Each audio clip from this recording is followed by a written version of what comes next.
பொங்கல் பண்டிகை நெருங்கும் நிலையில் வெல்லம் தயாரிப்பு பணியும் செங்கரும்பு அறுவடை பணியும் விறுவிறுப்பாக நடைபெற்று வருகிறது. தமிழர் திருநாளில் உழவர்களின் வாழ்வு ஏற்றம் பெறுமா?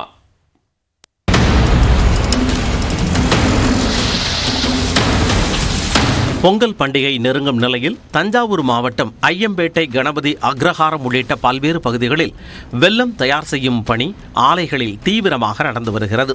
கரும்பு பயிரிட்டு வெல்லம் தயாரிக்கும் பணியில் பலரும் ஈடுபட்டு வந்த நிலையில் கடந்த பல ஆண்டுகளாக வெல்லத்திற்கு உரிய விலை கிடைக்காததால் இந்த தொழில் அழிவை நோக்கி சென்று கொண்டிருப்பதாக உற்பத்தியாளர்கள் வேதனை தெரிவிக்கின்றனர்.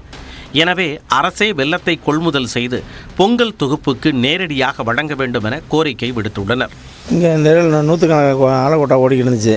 இப்போ ஒரு 10 தான் ஓடிக்கிட்டு இருக்கு. மொத்தத்தில் அரசாங்கம் இந்த பொங்கல் தொகுப்பில் 1 கிலோ ஜீனி இந்த எங்கள் வெள்ளத்தை வாங்கி கொடுத்தாங்கனாக்கா எங்களுக்கு வருமானமாக இருக்கும். சம்பளம்லாம் 500 அந்த 600 ஆகிடுச்சு.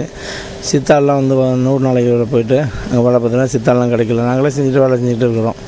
இதனிடையே பொங்கல் கரும்பு பயிரிட்டுள்ள விவசாயிகளுக்கு லாபகரமான விலை கிடைக்க அரசே நேரடியாக கரும்புகளை கொள்முதல் செய்ய வேண்டும் என்று திருச்சி மாவட்ட கரும்பு விவசாயிகள் கோரிக்கை விடுத்துள்ளனர். திருச்சி மாவட்டம் அந்தநல்லூர், மணிகண்டம், திருவெரும்பூர் உள்ளிட்ட 14 ஒன்றியங்களில் 136 ஹெக்டேர் பரப்பளவில் கரும்பு பயிரிடப்பட்டுள்ளது.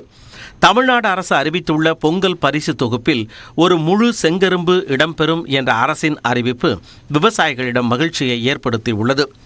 அதே நேரம் விவசாயிகளிடமிருந்து நேரடியாகவே அரசே கரும்புகளை கொள்முதல் செய்ய வேண்டும் என்ற கோரிக்கையும் எழுந்துள்ளது.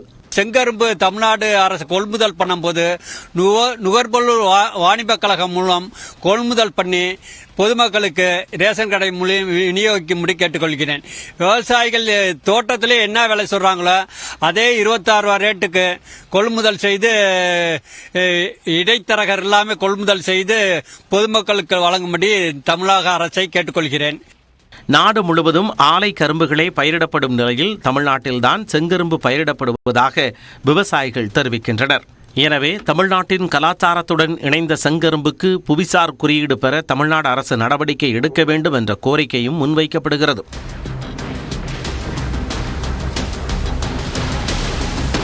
நியூஸ் 8 தமிழ்நாடு தொலைக்காட்சி செய்திகளுக்காக திருச்சியில் இருந்து விஜயகோபால், தஞ்சையில் இருந்து குருநாதன்.